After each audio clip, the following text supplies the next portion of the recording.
sportif, on a encore bougé. Et cette fois-ci, on est dans le pop-up de chez Julbo. Donc, on découvre. L'assistante, elle ne me suit pas. On découvre donc une capsule qu'on avait vue déjà sur le marathon de Paris, qui a continué, donc très jolie. Vous me voyez régulièrement, évidemment, avec des lunettes sur le nez.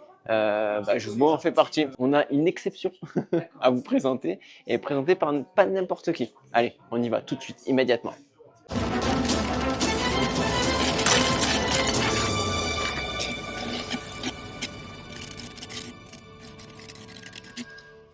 Je suis un ancien collaborateur de Julbo et je reviens par affection voir mes petits collègues. C'est familial du coup. À Julbo, c'est familial puisque Julbo, c'est Jules Beau, même si après ça a été repris par une autre famille Beau. Donc Julbo a été créé par Jules Beau à Moret en 1888, si je me souviens bien.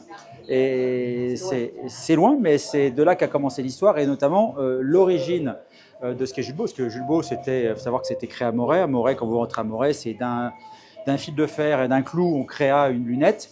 Et donc, c'est vraiment la capitale mondiale de la lunette où était développée la lunette.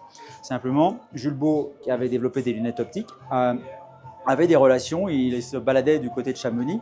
Il a notamment croisé des gens qu'on a encore, c'est une activité qu'on connaît toujours dans la vallée de Chamonix, les cristalliers. Savez-vous ce que sont les cristalliers? Absolument pas. Les cristalliers sont des gens qui vont aller, comme Jean Mineur, qui vont aller chercher des cristaux de roche. Il y a un musée des cristaux ici à Chamonix, et qui vont les chercher dans les roches cristallines, justement, dans du quartz, et ils vont chercher ces morceaux. Donc ils vont aller au pied des voies et taper avec un piolet pour pouvoir ressortir la roche. Donc quand on monte en altitude, on monte en haute altitude où il y a beaucoup de soleil, il y a le rayonnement solaire, et quand on tape sur la roche, on risque d'avoir des éclats de roche dans les yeux. C'est la raison pour laquelle a été créée la première lunette de soleil Julbo, qui est une vraie lunette technique, qui est la lunette cristallier. Lunette qui a été gardée comme une relique dans les bureaux de Julbo, que vous voyez ici à l'occasion de l'UTMB, et qui, d'après ce que j'ai appris, il est prévu qu'elle soit rééditée comme un modèle de collection.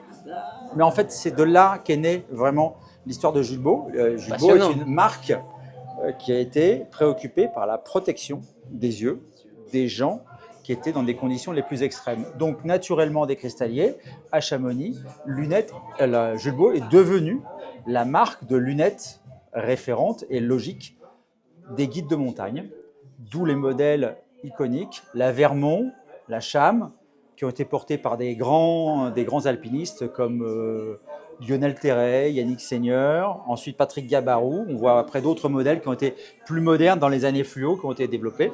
Et c'est de là qu'est née la culture montagnarde de Julbo. Et on dit que si le siège de Julbo est à Longchaumois dans le Jura, à côté de Moret, la deuxième maison de Julbo, c'est Chamonix, qu'on peut remarquer d'ailleurs aujourd'hui quand on se balade dans les magasins, la forte présence de lunettes, et notamment ces fameuses lunettes de glacier avec les coques en cuir qui sont redevenues à la mode, et le fait que la marque a été adoptée par tous les professionnels de la montagne, notamment les guides, et notamment quand on va à l'École nationale de ski et d'alpinisme, l'ENSA qui est juste à côté, où Julbo a sa vitrine et est porté par une grande partie des professeurs. Et repris par le lifestyle aujourd'hui.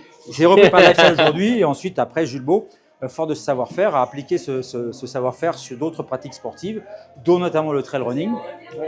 C'est-à-dire que Julbo est au sommet du Mont Blanc et autour du Mont Blanc, et c'est très naturellement que les équipes Julbo ont accompagné l'organisation de l'UTMB dès le début pour être partenaires, et une grosse partie des grands trailers qui ont fait l'histoire du trail ont été des athlètes Julbo, et dans le palmarès de l'UTMB, on reconnaît pas mal d'athlètes qui étaient des athlètes Julbo.